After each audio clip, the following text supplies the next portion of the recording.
Friends, news channel देखे आप सभी दर्शकों का बहुत बहुत स्वागत है। मैं हूं रमनदीप कौर।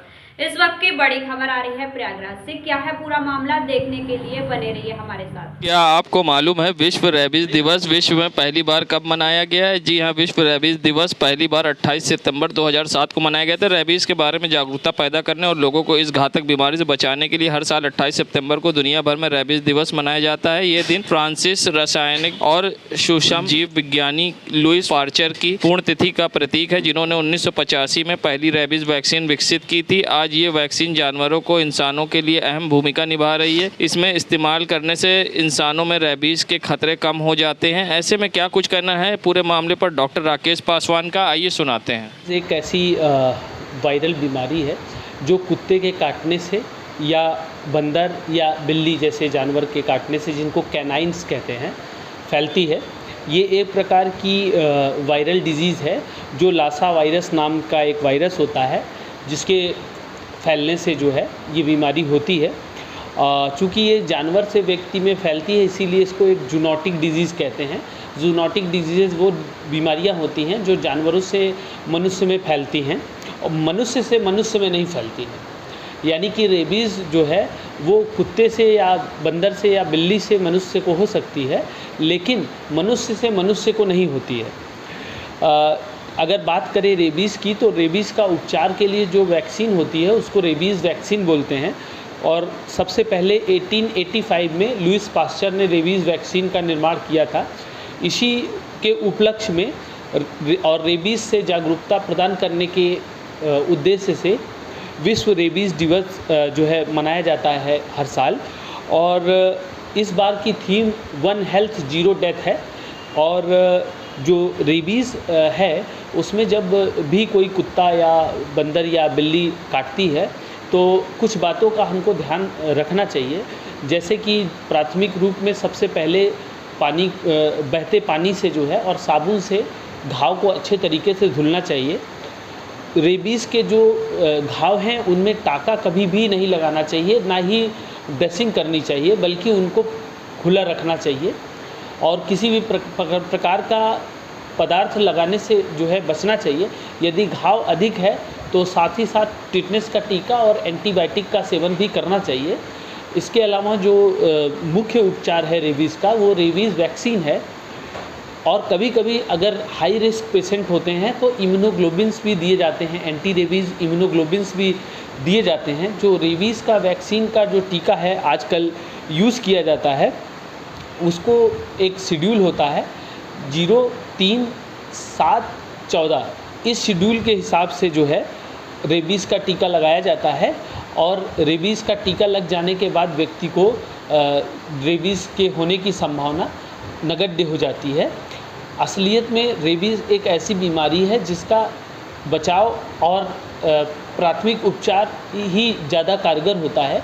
और अगर व्यक्ति बीमारी पर ध्यान नहीं देता है और उसका प्रिवेंशन सही से नहीं करता है और बीमारी वास्तव में हो जाती है, तो व्यक्ति के जान बचाने में बहुत दिक्कत होती है और जान बचाना अमूमन मुश्किल हो जाता है। संगम नगरी प्रयागराज में जहां राष्ट्रीय हिंदू संगठन अपना 10वां स्थापना दिवस मनाने जा रहा है, इस पर राष्ट्रीय अधिवेशन प्रयागराज में किया जा रहा है, जिसमें प्रथम अधिवेशन में देश के कोने कोने से सदस्य व कार्यकर्ता शामिल होंगे। और इस मौके पर राष्ट्रीय हिंदू संगठन ने प्रेस वार्ता करते हुए जानकारी दी कि जॉर्ज टाउन क्लब मैदान में ये अधिवेशन कार्यक्रम स्थापना दिवस का मनाया जाएगा। ऐसे में क्या कुछ कहना है इस पूरे मामले पर राष्ट्रीय हिंदू संगठन के जिला अध्यक्ष का, आइए सुनाते हैं। हिंदू संगठन अपना 10वां स्थापना दिवस प्रयाग की पावन भूमि पे मनाने जा रहा है एवं प्रथम राष्ट्रीय अधिवेशन मनाने जा रहा है। और इस कार्यक्रम के बाद अखंड हिंदू राष्ट्र का मार्ग राष्ट्रीय हिंदू संगठन का प्रत्येक हिंदू सैनिक प्रशस्त करेगा। इस देश में अगर आवश्यकता है तो अखंड हिंदू राष्ट्र की आवश्यकता है। इस अधिवेशन के बाद यह मार्ग प्रशस्त करने का कार्य राष्ट्रीय हिंदू संगठन करने जा रहा है। इस कार्यक्रम में श्री हरिशंकर जैन जी, श्री विष्णु जैन जी, श्री सुरेश चौहान जी, निदेशक सुदर्शन न्यूज एवं महंत राजू दास जी महाराज, श्री बलबीर गिरी जी महाराज, तक्षक पीठ के पीठाधीश्वर श्री रविशंकर जी महाराज, किन्नर कल्याण बोर्ड की अध्यक्षा आदरणीय कौशल्यानंद गिरी जी, ऐसे हमारे गरिमामय उपस्थिति में इस कार्यक्रम को बहुत बेहतर तरीके से हिंदुओं को नई दशा एवं दिशा देने का कार्य यह कार्यक्रम करने जा रहा है। चंद्रिका पांडे सोनू, संगठन मंत्री, राष्ट्रीय हिंदू संगठन। संगम नगरी प्रयागराज, जहां इलाहाबाद विश्वविद्यालय में छात्र फीस वृद्धि के मामले पर अड़े हुए हैं और अब आर पार की लड़ाई के मूड में हैं, जहां काफ़ी दिनों से चल रहे आमरण अनशन और प्रदर्शन के दौरान आज NUSI के राष्ट्रीय अध्यक्ष नीरज कुंदन छात्रों को समर्थन देने इलाहाबाद विश्वविद्यालय पहुंचे हैं और साथ ही उन्होंने सरकार पर, वहीं NUSI के कार्यकर्ताओं ने नीरज कुंदन का स्वागत किया और खूब नारेबाजी हुई और साथ ही जब वे धरना स्थान पर पहुंचे तो साथ ही वहां पर उन्होंने छात्रों का समर्थन किया और साथ ही उन्होंने सरकार पर निशाना साधा और बीजेपी और RSS की सरकार कहते हुए क्या कुछ कहा है, आइए सुनाते हैं। देखिए, सबसे पहले तो ये जग जाहिर है कि जिस प्रकार सरकार की नीयत है वो ये सामने दिख रही है कि ये वर्तमान की भाजपा और RSS की जो सरकार है, उनकी जो विचारधारा है, वो ये चीज़ सुनिश्चित करना चाहते हैं कि गरीब, किसान और पिछड़े का बच्चा जो है वो शिक्षा जो है वो प्राप्त ही ना कर पाए, क्योंकि उन्हें पता है कि वो शिक्षा प्राप्त करके शिक्षित होकर गलत को गलत और सही को सही कहने का जो है वो काम करेगा। इसलिए मैं कहूँगा कि ये सरकार जो है वो सत्ता के नशे में चूर और गहरी नींद में सोई हुई है। उनको सत्ता का ओवरडोज हो चुका है नशे का, और ये आंदोलन जो है ये जिस प्रकार से सभी हमारे कार्यकर्तागण, छात्र नेतागण जो वो लड़ रहे हैं, मैं आप लोगों को ये बताना चाहूँगा कि हम इस सोई हुई सरकार को जगाने का प्रयास इलाहाबाद से लेकर दिल्ली तक करेंगे। परसों भी हमने दिल्ली में MHRD ऑफिस का घेराव किया और मैं चेतावनी देना चाहता हूँ कि ये जो मुद्दा है ये केवल यहाँ का मुद्दा नहीं, ये पूरे देश भर का मुद्दा है। जिस तरीके से निजीकरण जो है वो शिक्षा के ऊपर भी थोपा जा रहा है, इसको NSU संगठन जो है बिल्कुल बर्दाश्त नहीं करेगा और इस सरकार की इस नीति के खिलाफ जो है जोरों से सड़कों पे भी अगर हमें उतरना पड़ेगा तो हम सड़कों पे उतर के भी ये लड़ाई लड़ेंगे। ओम गणगणपति नमः। माँ दुर्गा का चौथा स्वरूप माँ कुष्मांडा स्वरूप है। यह स्वरूप माँ का बहुत अलौकिक है। माँ का वास सूर्यलोक माना गया है। ऐसी मान्यता है कि कुष्मांडा माँ ने ही ब्रह्मांड की संरचना की। माँ की 8 भुजाएं हैं। 8 भुजाओं में उन्होंने कमंडल, तीर, धनुष, अमृत कलश, गदा, चक्र और सारी सिद्धियां रखी हुई है। माँ की सवारी शेर है। माँ को बलि अति प्रिय है। माँ का यह स्वरूप बहुत ही अलौकिक है, क्योंकि सूर्य लोक के वास के कारण और ब्रह्मांडी संरचना के कारण जो शिक्षा मिलती है वो यही मिलती है कि जो सूर्य लोक हुआ, सूर्य लोक से ही सारी सृजन करता है। क्योंकि अगर हम एक पेड़ पौधों का सृजन भी कहते हैं तो बिना सूर्य की रोशनी के उनका सृजन नहीं हो सकता। तो माँ का यह वास अगर सूर्य लोक का है तो इसका मतलब है कि माँ सृजन करता है, सब कुछ सृजन कर रही है। ब्रह्मांड की उत्पत्ति भी उन्हीं से हुई। एक छोटी सी चीज के लिए भी, जरा सी उत्पत्ति के लिए भी सूर्य की आवश्यकता होती है, तो सृजन करता है माँ। और साथ में उन्होंने सिद्धियां भी रखी है, परंतु धनुष्वाण भी रखे हुए हैं, गदा भी रखा है, चक्र भी रखा है। इसका मतलब कि जो बुरी शक्तियां, नेगेटिविटी है, नेगेटिव एनर्जीज है, उनका संहार भी कर रही है। तो हमारे अंदर जितनी नेगेटिविटी है, जितनी गंदगी है, हमारे सराउंड में जो गलत चीजें हैं, उनका संहार करने की शक्ति माँ देती है। और अमृत कलश भी उन्होंने रखा है। तो अमृत कलश पौष्टिक है। कोई भी चीज जो कि उत्पत्ति देता है, जो अच्छी चीजों को डेवलप कराता है, वो अमृत कलश है। तो माँ के स्वरूप की पूजा करने से हमें बुराइयों को दमन करने की शक्ति मिलती है और अच्छाइयों को बढ़ाने की शक्ति मिलती है। माँ के ये स्वरूप की पूजा करने से हमें शिक्षा भी मिलती है और ताकत भी आती है। आज के दिन माँ को हरि वस्त्र अति प्रिय है, इसलिए आज माँ को हरि वस्त्र चढ़ाना चाहिए। इत्र जरूर चढ़ाना चाहिए। माँ को इत्र अति प्रिय है। माँ को लाल गुलाब, लाल गुड़हल और सफेद कमल अति प्रिय है, इसलिए आज के दिन आप उनको अवश्य चढ़ाइए। नैवेद्य में मिठाई जरूर चढ़ाइए, दूध युक्त प्रसाद चढ़ाइए। वैसे आज के दिन कद्दू भी माँ को चढ़ाया जाता है। कद्दू युक्त मीठा बना के अगर आप माँ को चढ़ाते हैं तो माँ को काफी प्रसन्नता होती है। माँ कुष्मांडा का आशीर्वाद आप सब पे रहे। इन्हीं शुभकामनाओं के साथ मैं पंडित शिप्रा सदैव आपसे विदा लेती हूँ। ओम नमः शिवाय। शिव जी सदा सहाय। जय माता। नगरी प्रयागराज में जहां चौक व्यापारी गुलाटी क्लॉथ स्टोर के मालिक विशाल गुलाटी जहां अपनी दुकान बंद करके अतरसुइया थाना अंतर्गत मीरापुर स्थित अपने घर की ओर जा रहे थे तो मीरापुर स्थित एमलाल केमिस्ट के पास उनकी स्कूटी से किसी अज्ञात व्यक्ति ने उनका बैग गायब कर दिया, जिसमें 15,000 रुपये नकद और दुकान की चाबी कैश की बात बताई। वहीं जब प्रयागराज व्यापार मंडल महानगर युवा इकाई के अध्यक्ष मुसाफ खान को जानकारी मिली तो वे अपने साथी संगठन मंत्री युवा अनु केसरवानी व उपाध्यक्ष उज्जवल टंडन, शुभम शर्मा व अन्य साथियों के साथ मौके पहुंचे और थाने में लिखित तहरीर पीड़ित के द्वारा दी गई। जिला अध्यक्ष सुशांत केसरवानी ने जहां उच्च अधिकारियों से इस मामले पर बात की है तो घटना का सीसीटीवी भी पुलिस को सौंपा गया है। साथ ही आप सीसीटीवी में देख सकते हैं यहाँ युवक आता है, स्कूटी से बैग निकालकर एमलाल के बगल वाली गली में चला जाता है। वहीं अब सीसीटीवी भी सोशल मीडिया पर वायरल हो रहा है। संगम नगरी प्रयागराज में अब इलाहाबाद विश्वविद्यालय पर सपा नेत्री व पूर्व छात्र संघ अध्यक्ष ऋचा सिंह ने गंभीर आरोप लगाए हैं। उनका कहना है कि महिला छात्रावास की लड़कियों को धमकाया जा रहा है। साथ ही उन्होंने कहा कि फीस वृद्धि आंदोलन में छात्राओं को शामिल होने से रोका जा रहा है। मेस के खाने में कीड़ा निकलने की भी बात बताई है। क्या कुछ कहा है, आइए सुनाते हैं। देखिए, लगातार महिला छात्रावास में लड़कियां बहुत आक्रोशित और आंदोलित हैं, क्योंकि वर्तमान में जो फीस ली जा रही है उसके अनुपात में भी लड़कियों और लड़कों को सुविधाएं नहीं दी जा रही हैं।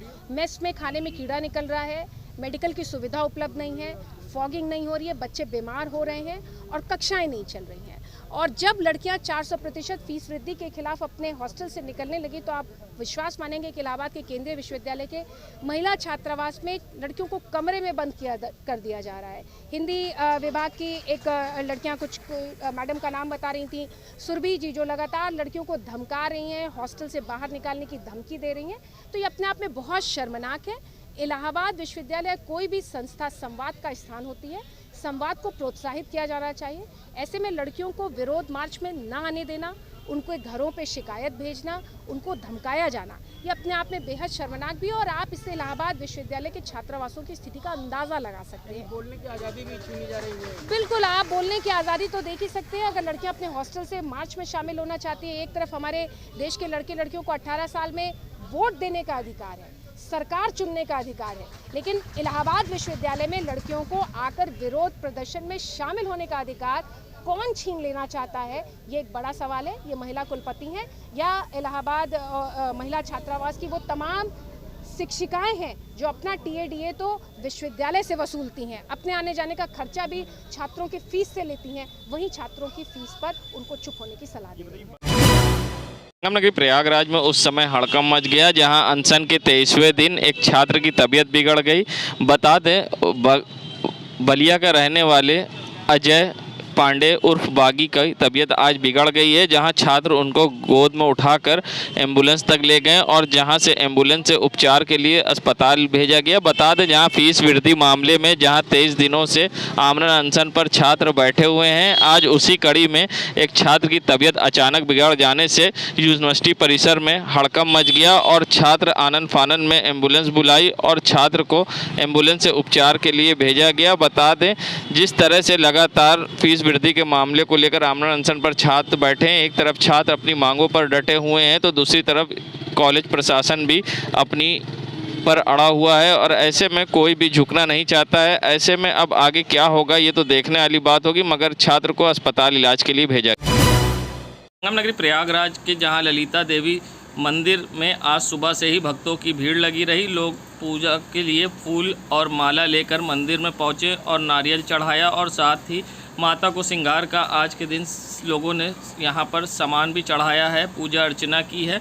बता दें, ललिता देवी मंदिर में लोग सुबह से ही दर्शन करने के लिए पहुँच जाते हैं और देर रात तक नवरात्र पर माँ के दर्शन के लिए तांता लगा रहता है। वहीं आज माँ चंद्र घंटा के स्वरूप का श्रृंगार करके पूजा अर्चना की गई, जहाँ लोगों की भीड़ दिखाई दी और लोगों ने पूजा अर्चना के साथ ही यहाँ पर माँ से मन्नतें और मुरादें मांगी। ऐसे में लोगों का कहना है कि यहाँ इस मंदिर में पूजा अर्चना करने से मोक्ष प्राप्त होता है। मंदिर में आने वाले श्रद्धालुओं का क्या कुछ कहना है इस पूरे मामले पर, आइए सुनाते हैं आपको। के दर्शन मात्र से, यहाँ भगवती के दर्शन मात्र से चारों पदार्थ और मोक्ष तक प्राप्त होती है। ये मोक्षदायिनी भगवती है। ये भगवती पराम्बा जो है ये मोक्षदायिनी है।